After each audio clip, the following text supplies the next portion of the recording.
Bismillahirrahmanirrahim. Assalamualaikum warahmatullahi wabarakatuh. Perkenalkan, saya Ajeng Aziza Fauzia, mahasiswi Matematika 2018 dengan NIM 11870100004. Pada kesempatan kali ini, saya akan memaparkan mengenai studi literatur dalam skripsi saya yang berjudul Analisis Model Poisson Non-Homogen dengan Power Law Process. Adapun latar belakang dari skripsi ini, yaitu dalam kehidupan sejumlah fenomena itu dapat dipikirkan sebagai percobaan yang mencakup sederetan pengamatan yang berturut-turut dan bukan satu kali pengamatan saja. Umumnya, tiap pengamatan dalam suatu percobaan itu tergantung pada pengamatan masa lalu dan hasilnya dapat ditentukan dengan hukum-hukum peluang. Adapun studi tentang percobaan dalam bentuk seperti ini kita kenal dengan suatu proses stokastik. Salah satu proses stokastik sederhana itu merupakan proses Poisson yang merupakan suatu contoh dari poin proses karena memiliki realisasi berupa proses menghitung.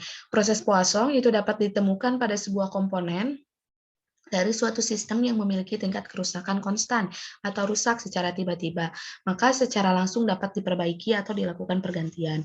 Proses Poisson non-homogen adalah proses Poisson dengan fungsi intensitas tidak konstan, dengan laju kedatangan mengalami perubahan terhadap waktu. Adapun power law proses sendiri, atau biasa disebut dengan Weibull proses, itu merupakan salah satu penerapan proses Poisson non-homogen yang akan sangat berguna untuk keandalan suatu sistem yang dapat diperbaiki. Sehingga rumusan masalah yang dapat kita ambil dari latar belakang tersebut, yaitu yang pertama, bagaimana analisis model Poisson non-homogen dengan metode power law proses. Kemudian yang kedua, bagaimana optimisasi waktu pemeliharaan atau perbaikan suatu mesin, dan minimasi biaya dengan metode power law proses. Adapun skripsi ini merupakan pengembangan dari studi literatur saya sebelumnya, yaitu yang berjudul distribusi probabilitas tren posting tweet COVID-19 dan vaksinasi menggunakan proses Poisson non-homogen. Adapun perbedaannya dapat kita lihat di layar bahwa pada paper yang digunakan pada studi literatur kemarin itu diperkenalkan pengaplikasian Poisson non-homogen untuk meramalkan dan menghitung jumlah postingan tweet dengan interval waktu penelitian yang ditetapkan setiap harinya, yaitu 3 kali sehari selama 20 menit.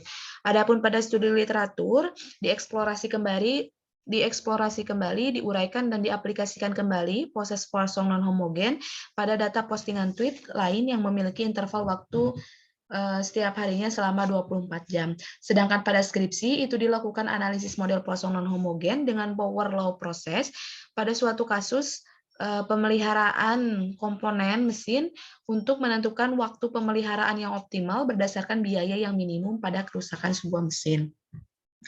Adapun pada paper itu digunakan 54 data postingan tweet dimulai tanggal 10 Maret 2020 hingga 22 Maret 2020.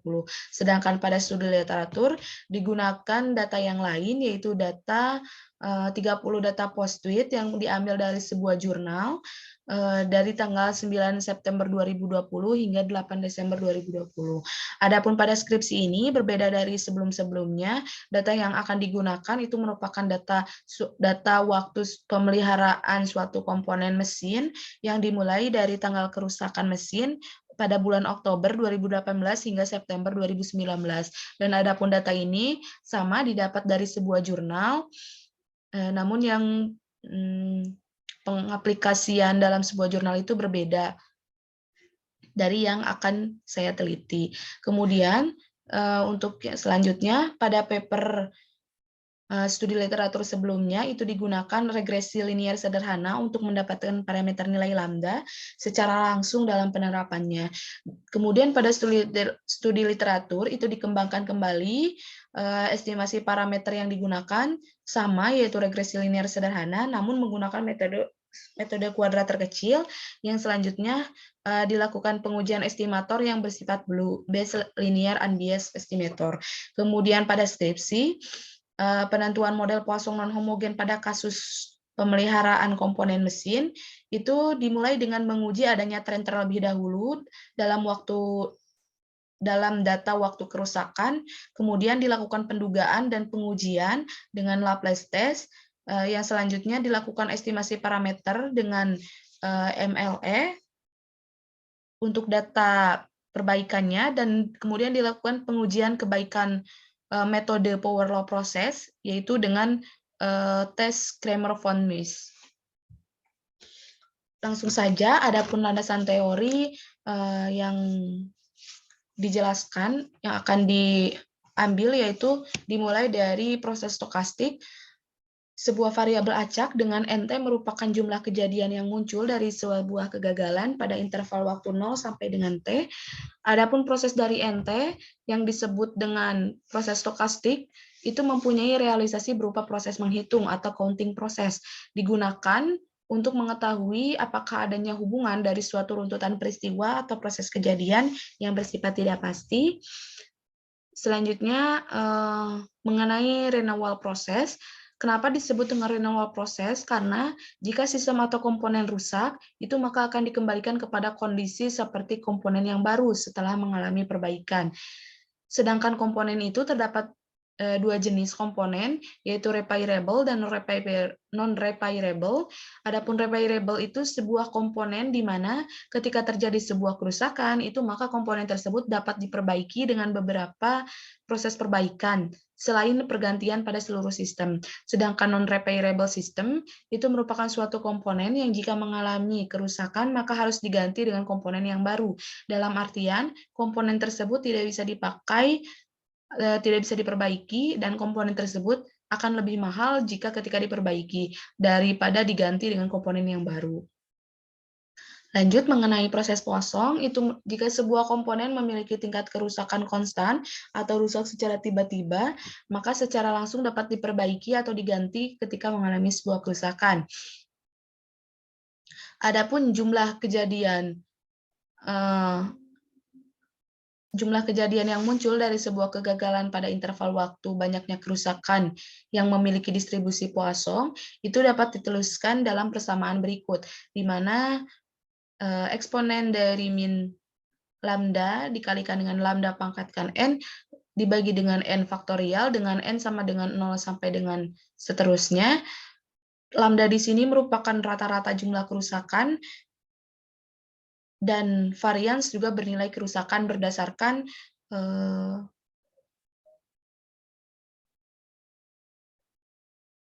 aturan dari proses Poisson. Selanjutnya, mengenai proses Poisson homogen, merupakan proses Poisson dengan fungsi intensitas konstan, di mana waktu kedatangan bersifat independen dan berdistribusi eksponensial dengan parameter yang sama, yaitu untuk laju kerusakan atau kegagalan. Nah, untuk menentukan probabilitas jumlah kegagalan oleh waktu ke T, itu digunakanlah persamaan berikut, di mana P probabilitas dari NT sama dengan R itu sama dengan eksponen dari minus lambda R dikalikan dengan lambda T pangkat R dibagi dengan T faktorial untuk R 0 sampai dan seterusnya. Selanjutnya mengenai proses Poisson non-homogen yang merupakan proses Poisson dengan fungsi intensitas tidak konstan dengan laju kedatangan mengalami perubahan terhadap waktu. Adapun proses ini menggambarkan proses kerusakan suatu komponen yang memiliki pola tertentu dengan jumlah kumulatif hingga waktu T, yaitu NT. Adapun proses Poisson non-homogen kita sebut juga dengan Weibull process karena laju terjadinya kegagalan atau ROC-OFF, yaitu rate of occurrence of failure, merupakan fungsi laju kegagalan yang sama dengan distribusi Weibull dengan parameter beta dan parameter lambda. Adapun ROC-OFF ini merupakan estimasi nilai laju kegagalan dari suatu komponen. Jika suatu komponen repairable telah diobservasi pada interval waktu 0 sampai dengan T dapat ditentukan interval waktunya atau pada kegagalan yang terjadi, maka intensitas kumulatif dari proses Poisson non-homogen itu dapat kita tuliskan sebagai berikut, di mana lambda besar T itu sama dengan integral dari lambda T dt dari 0 sampai dengan T. Kemudian, untuk menentukan probabilitas jumlah kegagalan pada suatu interval waktu T1 sampai dengan T2, maka bisa digunakan persamaan berikut, di mana eksponen dipangkatkan eksponen pangkat min lambda T2 dikurangi dengan lambda T1 dikalikan dengan lambda T2 dikurangi lambda T1 kemudian dipangkatkan N dibagi dengan N faktorial untuk N dari 0 sampai seterusnya. Selanjutnya mengenai power law process. Power law process atau model proses Weibull merupakan salah satu model yang digunakan untuk mengecek data yang mengikuti proses Poisson non-homogen dengan fungsi intensitas yang dibentuk dari fungsi survival. Distribusi Weibull dengan persamaan berikut, yaitu Sx sama dengan eksponen dari minus T dipangkatkan T per lambda dipangkatkan beta untuk T lebih dari 0. T di sini merupakan variabel bebas yang memiliki CDF kumulatif distribution function, yaitu fx sama dengan 1 min x.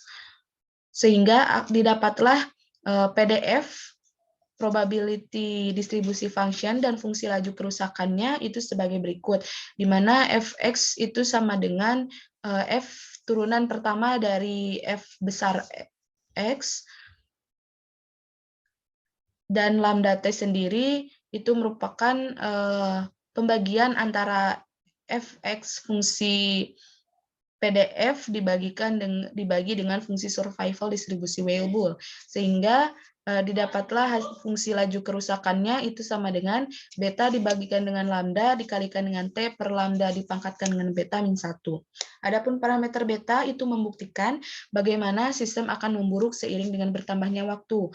Jika beta lebih dari 1, maka fungsi intensitas lambda T itu meningkat.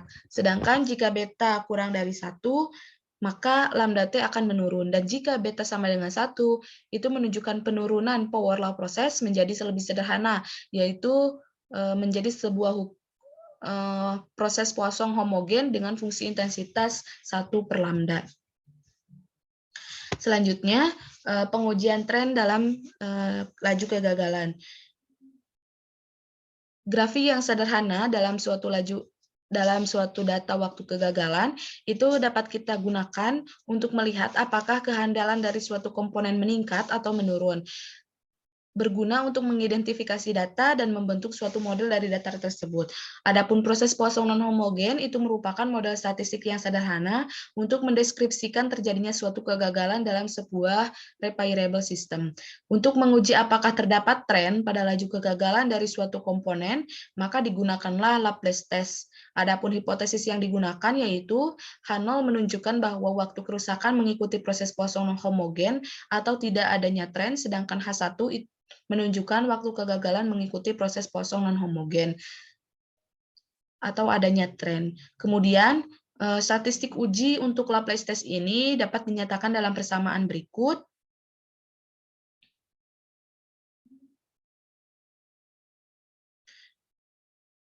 Dengan TI merupakan waktu dari kegagalan ke I untuk I sama dengan 1, 2, sampai dengan N. Selanjutnya ada maximum likelihood estimation. Nah, ketika tren sudah ditentukan, ketika terdapat tren dalam suatu waktu kegagalan, maka data tersebut dapat kita dugaan awal data tersebut mengikuti proses Poisson non-homogen yang dibentuk dari power law proses dengan laju terjadinya kegagalan yang tidak konstan. Sehingga dapat dilakukan estimasi parameter itu menggunakan metode maximum likelihood estimation.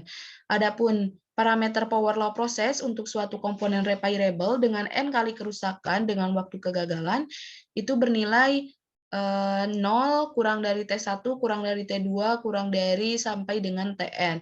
Itu dapat kita cari dengan menggunakan maximum likelihood estimation atau MLE. Adapun perhitungan untuk parameter lambda dan beta untuk laju kegagalan dengan metode MLE ini dapat dilihat dari persamaan berikut, dengan nilai lambda itu sama dengan Tn dibagikan dengan N dipangkatkan 1 per beta, sedangkan beta topi itu sama dengan N dibagikan dengan sigma I sama dengan 1 sampai dengan N-1 ln Tn dibagi dengan Ti. Nah, selanjutnya ada goodness of fit test. Nah, tujuannya untuk mengetahui apakah model sesuai dengan power law proses atau tidak. Nah, digunakanlah tes ini, tes kebaikan suatu model. Adapun pengujian yang dilakukan itu menggunakan Cramer-von Mises test untuk menguji apakah waktu kegagalan dari suatu sistem itu dapat diperbaiki dan mengikuti proses kosong non-homogen ataukah tidak. Sehingga hipotesis yang digunakan yaitu H0 itu menunjukkan waktu kegagalan untuk suatu mesin ke K itu mengikuti proses kosong homogen dengan nilai Rokov-nya itu sebesar lambda atau betanya itu sama dengan 1. Sedangkan H1 menunjukkan waktu kegagalan untuk suatu mesin ke K itu mengikuti proses kosong non-homogen dengan Rokov-nya itu sebesar nilai lambda atau beta tidak sama dengan 1. Adapun statistik uji untuk metode Cramer-von Mises ini dinyatakan dalam persamaan berikut. C pangkat 2R itu sama dengan 1/12M ditambahkan dengan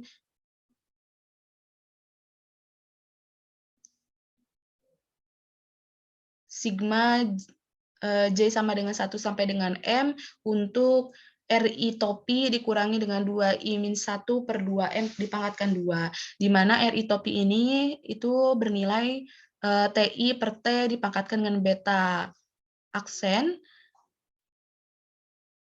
sedangkan nilai unbiased estimator untuk beta itu adalah beta aksennya itu sama dengan M per N dikalikan dengan beta topi. Adapun hipotesis nul itu ditolak jika C nilai Cramer-von Mises ini lebih kecil dari nilai kritis untuk tes kebaikan model pada level signifikansi 5%. Mungkin itu saja beberapa teori yang bisa saya sampaikan dan yang baru ya yang bisa saya sampaikan. Mohon maaf jika ada kekurangannya. Terima kasih atas perhatiannya. Wassalamualaikum warahmatullahi wabarakatuh.